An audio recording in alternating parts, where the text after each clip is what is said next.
प्यारे बच्चों, आज हम हिंदी व्याकरण के एक बहुत ही इम्पोर्टेंट टॉपिक संधि के बारे में चर्चा करेंगे, जो राजस्थान की विभिन्न भर्तियों third grade, second grade, lecture या फिर RAS है, पटवारी, वीडियो, सभी में यह बहुत ही एक इम्पोर्टेंट टॉपिक के रूप में शामिल किया जाता है। देखेंगे संधि। दो ध्वनियों वर्णों के परस्पर मेल को संधि कहते हैं। अर्थात दो ध्वनियों को आपस में मिलाया जाता है और उनसे जो विकार होता है और उस विकार के फलस्वरूप जो परिणाम आता है उसे हम संधि कहते हैं। परस्पर मेल कैसे होगा? स्वर के साथ स्वर का मेल, अर्थात प्रथम पद का अंतिम वर्ण और मिलने वाले पद का प्रथम वर्ण, यदि दोनों स्वर हैं तो उनका जो परिणाम होगा वह स्वर होगा। जैसे इसमें उदाहरण है देव प्लस आलय, व के अंत में ए है और आ के ये स्वर आलय में प्रथम पद आ है, तो दोनों स्वर मिलने से और जो इनका विकार होगा वह स्वर होगा। अगला है मेल, स्वर के साथ व्यंजन का मेल, अर्थात यदि प्रथम पद में अंतिम स्वर है और मिलने वाले पद में प्रथम पद व्यंजन है तो भी वहाँ संधि होगी। जैसे उदाहरण है परी और छेद, प्रथम पद का अंतिम वर्ण स्वर है और मिलने वाले पद का प्रथम वर्ण व्यंजन है, अर्थात स्वर के साथ व्यंजन का मेल, तब भी संधि होगी। आगे है व्यंजन के साथ व्यंजन का मेल। जैसे उदाहरण देखेंगे इसका, सत और जन, सत जमा जन। सत में अंतिम वर्ण तय व्यंजन है और जन में यह भी व्यंजन है, अर्थात दोनों पद में प्रथम पद का अंतिम वर्ण और मिलने वाले पद का प्रथम वर्ण दोनों व्यंजन है, अर्थात व्यंजन के साथ व्यंजन का मेल होता है तब भी वहाँ संधि होती है। इसे भी हम परस्पर मेल ही कहेंगे। आगे है व्यंजन के साथ स्वर का मेल, अर्थात प्रथम पद का अंतिम वर्ण व्यंजन है और दूसरे पद का प्रथम वर्ण यदि स्वर है तो वहाँ भी जो विकार होगा उस विकार के फलस्वरूप संधि होगी। आगे है विसर्ग के साथ स्वर का मेल, अर्थात प्रथम पद का अंतिम वर्ण विसर्ग है और दूसरे पद का प्रथम वर्ण यदि स्वर है तो वहाँ भी संधि होगी, विसर्ग संधि कह सकते हैं हम उसे। आगे है विसर्ग के साथ व्यंजन का मेल, अर्थात प्रथम पद के अंतिम वर्ण में विसर्ग हो और दूसरे पद का जो प्रथम वर्ण है वहाँ यदि व्यंजन है तो भी वहाँ संधि होगी, यह संधि होगी विसर्ग संधि।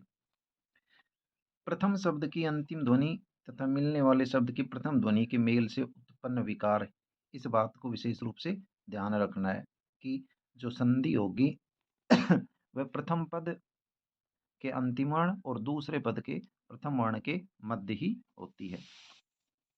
संधि तीन प्रकार की होती है। पहली है स्वर संधि, दूसरी है व्यंजन संधि और तीसरी है विसर्ग संधि।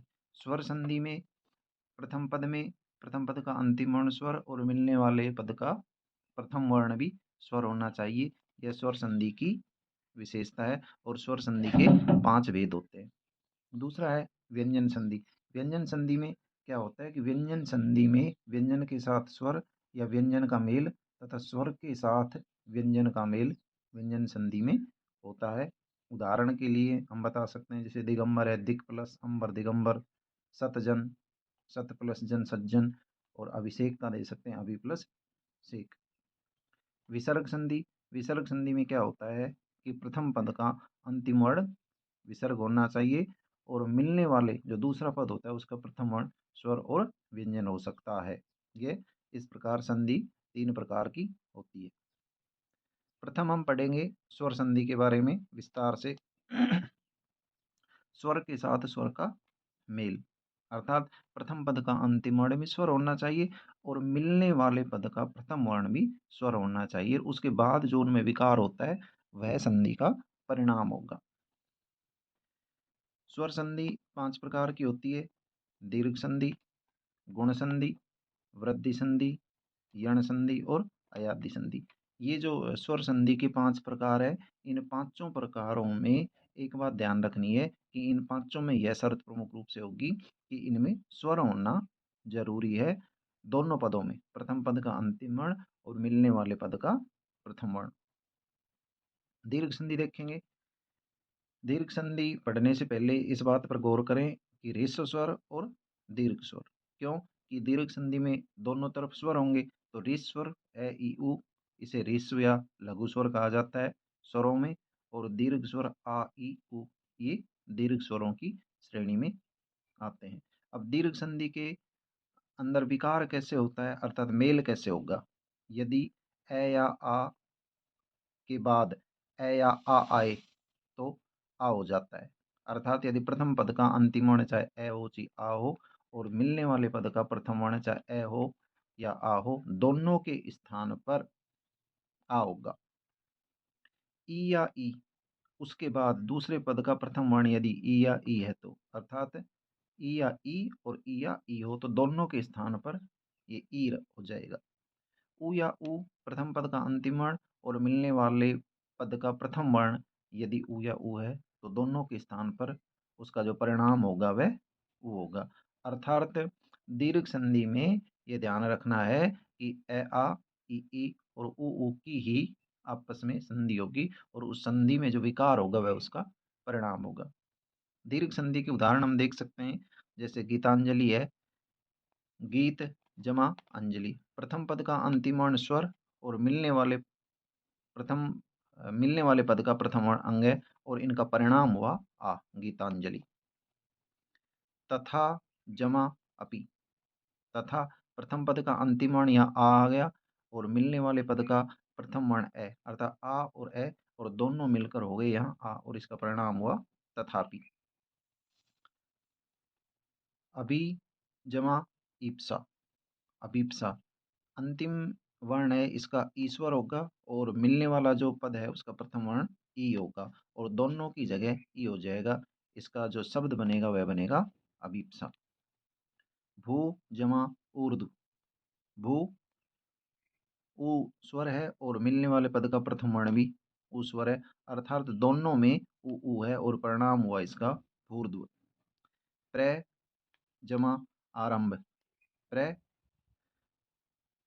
अंतिम वर्ण इसका ए स्वर है और दूसरे पद का प्रथम वर्ण आ स्वर है, और इसका परिणाम हुआ प्रारंभ, अर्थात संधि करने पर जो शब्द बनता है वह प्रारंभ बना। ये सारे विच्छेद थे, विच्छेद के परिणाम स्वरूप जो विकार होता है उसमें संधि होती है। मुर जमा अरि, मुरारी, प्रथम पद में अंतिम वर्ण है ए, स्वर है, और मिलने वाला प्रथम पद ए, ये भी स्वर है, और दोनों के बाद जो विकार उत्पन्न हुआ वह आ, अर्थात ए और आ को यदि ए और ए को यदि मिलाया तो उसका परिणाम हुआ आ, और संधि के पश्चात जो शब्द बना है वह बना मुरारी। अधि जमा इन, अधि, यहाँ ई अंत में ईश्वर है और मिलने वाले पद का प्रथम वर्ण भी ई है, और दोनों के बाद जो विकार हुआ वह हुआ ई हुआ, और इसका शब्द बना संधि के बाद अधीन। परि जमा इक्षा, यहाँ ई स्वर है और मिलने वाला जो पद है इसका प्रथम वर्ण भी ई स्वर है, और दोनों के बाद जो शब्द बना वह बना परीक्षा। विद्यार्थी, विद्या जमा अर्थी, अंत में यहाँ आ है और इसका प्रथम वर्ण ए है, और आ और ए मिलकर दोनों की जगह आ हो गया, और संधि के परिणाम स्वरूप बना विद्यार्थी। श्रद्धा जमा आलू, आ है यहाँ पर और यहाँ पर भी आ है, और इनका परिणाम हुआ श्रद्धालु। तो इस प्रकार ये दीर्घ संधि के उदाहरण थे। आगे और भी जो स्वर संधि इनके भेद बताएंगे। ये आपको चैप्टर कैसा लगा कमेंट्स बॉक्स में अपना कमेंट्स करें, और जो भी उचित हो वो हमें बताएं।